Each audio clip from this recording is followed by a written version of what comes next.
اے میرے دیس کے لوگوں شکایت کیوں نہیں کرتے؟ تم اتنے ظلم سہ کر بھی بغاوت کیوں نہیں کرتے؟ یہ جاگیروں کے مالک اور لٹیرے کیوں چنے تم نے؟ تیرے اوپر تیرے جیسے حکومت کیوں نہیں کرتے؟ یہ بھوک افلاس تنگ دستی تمہارا ہی مقدر کیوں؟ مقدر کو بدلنے کی جسارت کیوں نہیں کرتے؟ میرے منصف تمہارے فیصلے سے مجھ کو کیا حاصل؟ جو میرا کیس ہے اس کی سماعت کیوں نہیں کرتے؟ اگر تسلیم کرتے ہو میری باتیں مدلل ہیں تو پھر تم میرے موقف کی حمایت کیوں نہیں کرتے؟ اس وقت ملک عزیز پاکستان کو شدید ترین معاشی مشکلات کا سامنا ہے۔ حکومت نے پیٹرولیم مصنوعات، آٹا، گھی، بجلی اور دیگر اشیاء کی قیمتوں میں ہوش ربا اضافہ کر کے ان کو سخت فیصلے قرار دے دیا ہے۔ یہ درست ہے کہ آئی ایم ایف کے ساتھ گزشتہ حکومت نے انہی تمام شرائط پر معاہدہ کیا تھا کہ جس کو اب یہ موجودہ حکومت پورا کر رہی ہے۔ 23 نومبر 2021 کے تمام اخبارات کے مطابق شوکت ترین مشیر خزانہ، جنہیں بعد میں سینیٹر بنا کر وزیر خزانہ بنایا گیا، نے کہا کہ آئی ایم ایف سے معاہدہ 5 شرائط پر ہوا ہے۔ پیٹرولیم لیوی پر ماہانہ 4 روپے اضافہ ہوگا۔ نمبر 2، جی ایس ٹی پر استثناء ختم ہوگا۔ نمبر 3، اسٹیٹ بینک قانون میں ترمیم کی جائے گی۔ نمبر 4، کرونا فنڈز کے آڈٹ رپورٹ تیار کر کے پیش کی جائے گی۔ نمبر 5، بجلی کی بنیادی قیمت میں اضافہ کرنا ہوگا۔ اس معاہدے کے چند ہی روز بعد اسٹیٹ بینک قانون میں ترمیم کی گئی۔ ترقیاتی بجٹ میں 200 ارب روپے کی کٹوتی کی گئی۔ جی ایس ٹی کا استثناء ختم کیا۔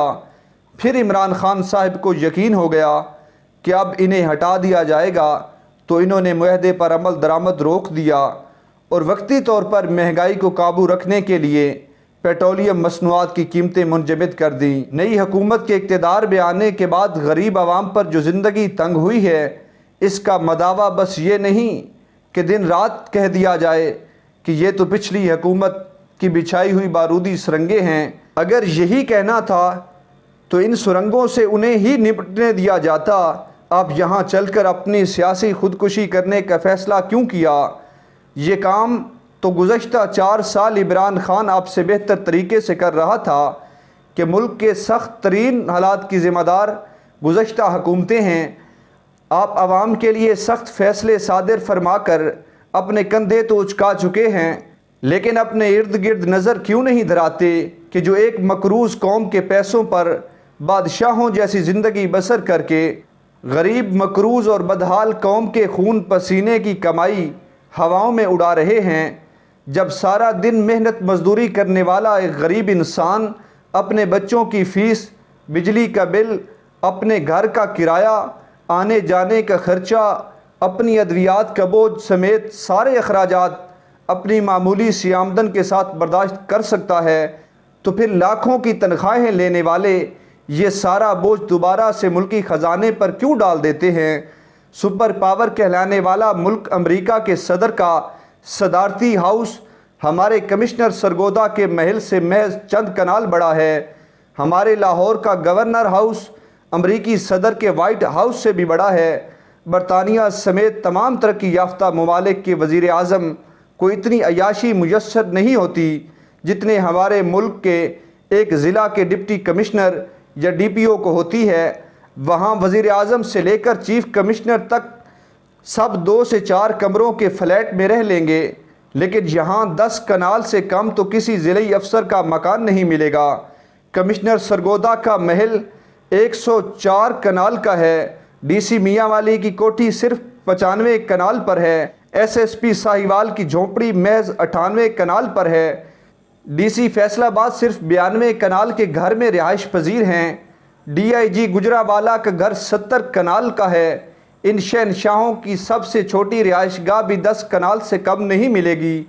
2606 کنال پر صرف ان بابو صاحبان کی جھونپڑیاں ہیں جن کی نگہداشت کے لیے صرف 30,000 ملازمین ہیں۔ ان بابو صاحبان کے اتنے بڑے بڑے محلات کو بجلی، گیس، سیکیورٹی اور راشن پانی کی فراہمی کا بوجھ اس کے علاوہ ہے۔ اور ان کے لیے ہر سال نئی گاڑیوں کا انتظام بھی اسی مقروض قوم کے پیسوں سے ہوتا ہے۔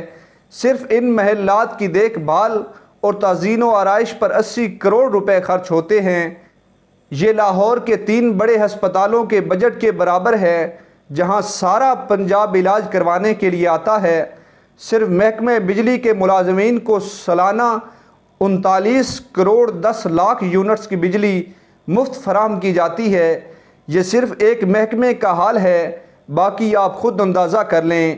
سوال یہ ہے کہ جہاں اس ملک کو اپنے خون پسینے سے چلانے والا مزدور اپنی بنیادی انسانی ضروریات کو ترستے ترستے زندگی گزار دیتا ہے، وہاں اس مزدور کے آئینی اور قانونی لحاظ سے نوکروں کو یہ زیب دیتا ہے کہ وہ اس کی کمائی سے یوں بادشاہوں جیسی زندگی گزاریں اور عیاشیاں کریں۔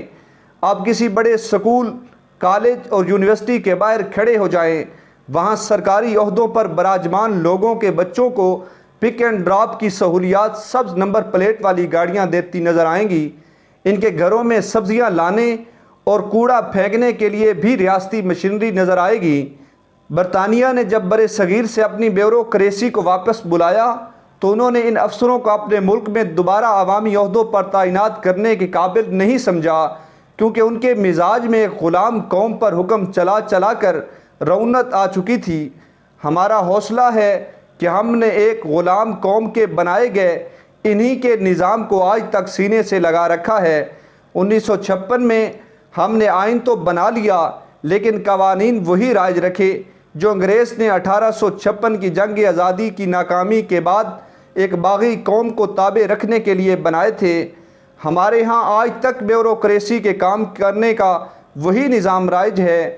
ہم نے 1973 میں دوسرا آئین بھی بنایا، لیکن قوانین اس میں بھی وہی پرانے نافذ کیے۔ آج بھی ہمارے ہاں 1861 کا پولیس ایکٹ جبکہ 1860 کا فوجداری ایکٹ نافذ ہے۔ زیادہ تر قوانین کی عمر 200 سال سے پرانی ہو رہی ہے، اور ہم قانون سازی کے لیے بنائی گئی اسمبلی کا اجلاس بلا کر قوم کا ایک دن میں 4 کروڑ لگا دیتے ہیں۔ تو پھر مجھے کہنے دیجئے، اے میرے دیش کے لوگوں، شکایت کیوں نہیں کرتے؟ تم اتنے ظلم سہ کر بھی بغاوت کیوں نہیں کرتے؟ یہ جاگیروں کے مالک اور لٹیرے کیوں چنے تم نے؟ تیرے اوپر تیرے جیسے حکومت کیوں نہیں کرتے؟ یہ بھوک، افلاس، تنگ دستی تمہارا ہی مقدر کیوں؟ مقدر کو بدلنے کی جسارت کیوں نہیں کرتے؟ میرے منصف، تمہارے فیصلوں سے مجھ کو کیا حاصل؟